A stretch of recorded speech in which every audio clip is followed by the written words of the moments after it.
있습니다. 장관께서는 계속 과학에 기반해서 후쿠시마 오염수 방류를 결정을 한다라고 이야기하는데요.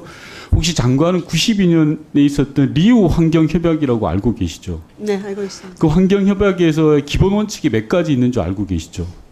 네, 몇 가지 있습니까? 정확하게 다 기억은 할 수 없습니다만 대략 27가지가 네. 있습니다. 그중에 제15원칙이라는 게 있습니다. 이 15원칙이라는 게 뭐냐고 하면 환경 보호를 위한 예방적 조치에 있어서는 과학적 불확실성 또는 과학적 확실성을 가지고 다루지 말라. 라는 게 리우 환경 협약입니다. 제가 이 말씀 왜 드리냐고 하면요. 환경부 장관은 과학적인 확실성을 거론하는 게 아니에요. 그 부처 장관은 과학성을 가지고 들이미는 거는 다른 부처, 과기부나 이런 데가 하는 거고요. 환경부 장관의 이 역할과 임무는 환경 보호를 위해서, 안전을 위해서 이 부분이 필요하다라고 이야기를 하셔야 되는 겁니다. 그 말씀 지적하고 싶고요. 과학을 중시한다고 계속 말씀하시니까 제가 몇 가지만 좀 여쭤보겠습니다. 후쿠시마 방사능 오염수 물질이 전체적으로 몇 가지 정도 된다고 알고 계십니까?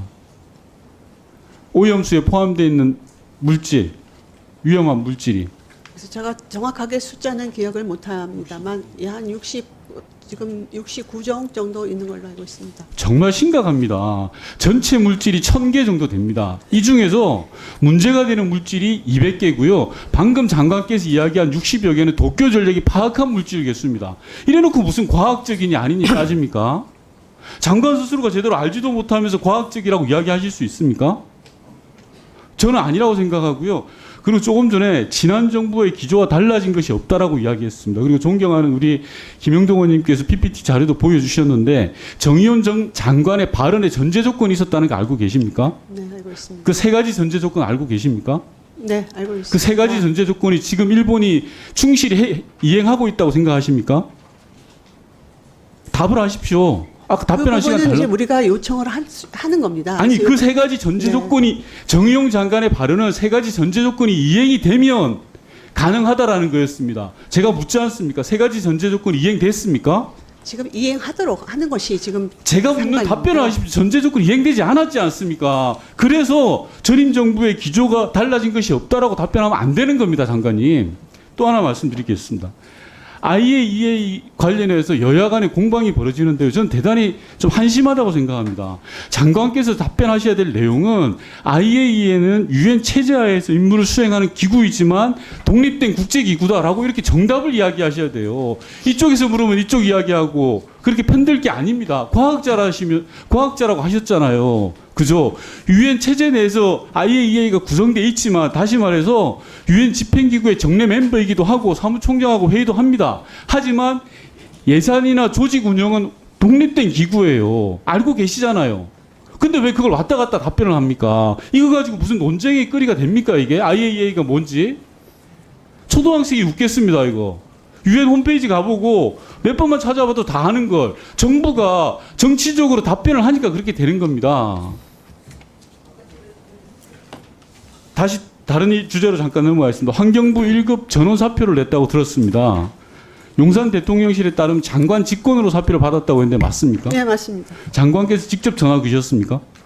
1급들한테 직접 전화를 그셨습니까? 아니면 불러서 사표를 받았습니까? 지금 인사쇄신의 필요성에 대해서 아니 그래서 얘기를 했고요. 1급들에게 전원 사표를 받았다고 직권으로 했다고 하셨는데 네, 맞습니다. 불러서 사표를 받았는지 전화로 하셨는지 묻는 겁니다. 간단한 질문이잖아요. 아니, 보통 행정부에서는 그 관련된 과를 통해서 받도록 하고 장관께서 있습니다. 직접 안 하고 운영지원과장이 하셨다는 거네요.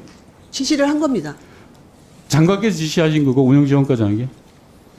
제가 지시를 해서 받도록 했습니다. 자 그러면 최근에 바뀐 산하 기관들이 있습니다. 수공이라든지 이 네. 부분도 장관께서 지시를 하신 겁니까? 인사에 대한 말씀입니까? 아니요, 그렇지 않습니다. 그럼 그분들이 자발적으로 하신 겁니까? 네, 그렇게 알고 있습니다. 알고 있는 게 아니라 본인 산하 기관이잖아요. 네네. 그걸 어떻게 알고 있다고 이야기하시면 어떡합니까? 지금 인사는 일본도- 사장의 고유 권한입니다. 그만둔 네. 거를 묻고 있잖아요. 환경부 장관의 가장 큰 조직인 수공사장이 그만뒀는데 수공사장 본인이 의해서 자발적으로 그만둔 거냐? 아니면 뭐 산하기관 인사가 지금 벌어지고 있어서 수공을 예를 드는 게 아니라 여러 산하기관 같은 경우에 장관이 지시를 한 건지 아니면 본인 스스로 한 건지 묻는 단순한 질문입니다. 산하기관의 경우는 장관이 지시를 하지 않습니다. 좋습니다. 그리고 본인에 의한 예, 겁니다.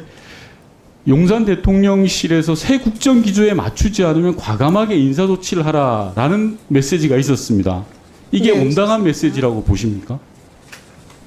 그 지금 부분- 공무원들에게 이런 메시지를 던지는 게 맞다고 생각하십니까?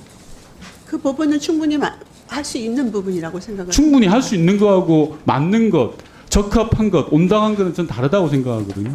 어떻게 생각하십니까? 네, 맞다고 공무원들이 생각합니다. 예, 전임 정부 기조, 그러니까 예를 들어서 야 너 와서 양심 고백하고 반성문 써 이렇게 이야기하는 게 저는 정말 있어서는 안 되는 일이라고